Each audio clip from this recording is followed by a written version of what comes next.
ডাক্তারের ডাক্তার। তুমি ডাক্তারের ডাক্তার। সাইয়েদনা সিদ্দিক আকবর সবাই জানেন সাহাবা, আমরা জানি তিনি ডাক্তার। সিদ্দিক আকবর সবকিছু যখন গাট্টি করে নিয়ে যাচ্ছেন, লম্বা ওয়াকিয়া, সময় নেই, বাবাজানরা বসে আছেন, গাট্টি করে নিয়ে যাচ্ছেন। বিবি জিজ্ঞেস করে, বিবি ঘরের মধ্যে কি আর কিছু আছে? বলে হ্যাঁ, চুল্লির ভিতর কিছু ছাই আছে। বলে সেগুলো দিয়ে দাও। বলে আশ্চর্য ব্যাপার, কাপড় নিয়ে না হলে পরা যায়,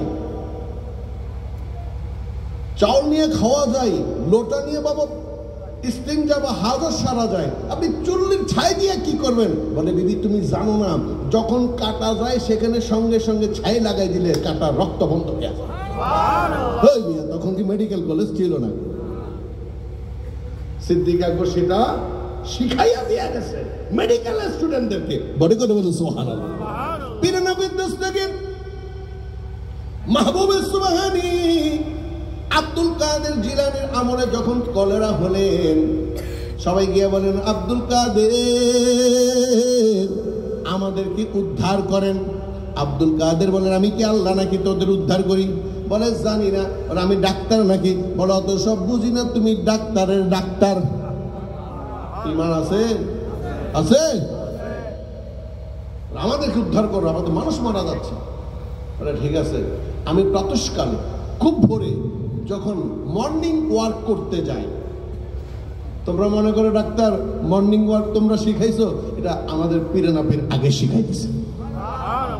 আমি যখন প্রাতঃ হাঁটতে যাই, সকালে হাঁটি শরীর স্বাস্থ্য ঠিক রাখার জন্য, আমি সবুজ ঘাসের উপর হাঁটি। সেখান থেকে কি হয়? ভিটামিন শরীর শোষণ করে।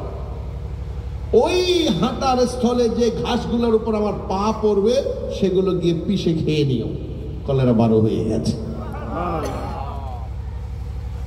তাই আর কথা বাড়াবো না। ঈমান ভালো করতে চাইলে ওলির দরবার, ঈমান ভালো করতে চাইলে পীরের সোহবত, ঈমান ভালো করতে চাইলে ওলির প্রেম। তরিকতের কথা বললে অনেকে আমাকে পাথর মারবে। নামাজ দিয়ে জান্নাতে যাওয়া যাবে, নামাজিরা জাহান্নামে পাঠাবে। সাইয়েদাতুল উম্মাহাতুল মুমিনিনা আয়েশা সিদ্দিকা রাদিয়াল্লাহু তাআলা আনহার হাদিস, আমি তাড়াতাড়ি বলছি। আল্লাহ রাসূল বলছেন সে জাহান্নামে যাবে। আর সাহাবায়ে কিরামগণ জিজ্ঞেস করলেন, ইয়া রাসূলুল্লাহ কে জাহান্নামে যাবে? বলে একজন ব্যক্তি সে হজ করলো, খানায়ে কাবা তওয়াফ করলো, হাজর আসওয়াদ চুম্বন খাইলো, সাফা মারওয়া দৌড়াদৌড়ি করলো, মাকামে ইব্রাহিমের সামনে নিয়ে নামাজ আদায় করলো, হাউজে কাউসারের পানি খাইলো, সে রুকুনে কাবার মধ্যে নামাজ আদায় করলো, সে রোজা রাখলো, এমত অবস্থায় সে মারা গেল। আমি আর নবী বলছি সে জাহান্নামী।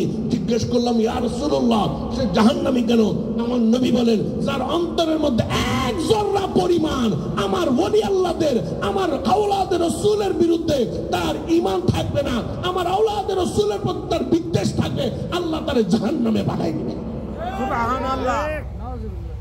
আল্লাহর ওলিদের সাথে যারা দুশমনি করে, মানে আদালি ওয়ালিয়ান ফাকাদ আযানতাহু বিল হারবে, আল্লাহ বলেন আমি তাদের সাথে যুদ্ধ ঘোষণা করেছি। আল্লাহ কাফেরদের সাথে যুদ্ধ ঘোষণা করেন। তাই আমরা বলতে পারি এই হাদিসের মাথা হাতে যারা ওলি আল্লাহর সাথে বেয়াদবি করে তারা জাহান্নামী। ঠিক না ভাই? জাহান্নামে যাইতে চাই না জান্নাতে যাইতে চাই? আমাদের জান্নাতও দরকার নাই, জাহান্নামও দরকার নাই, আমরা মাকামে মাহমুদাতে যাইতে চাই। ঠিক না ভাই? তাই আসুন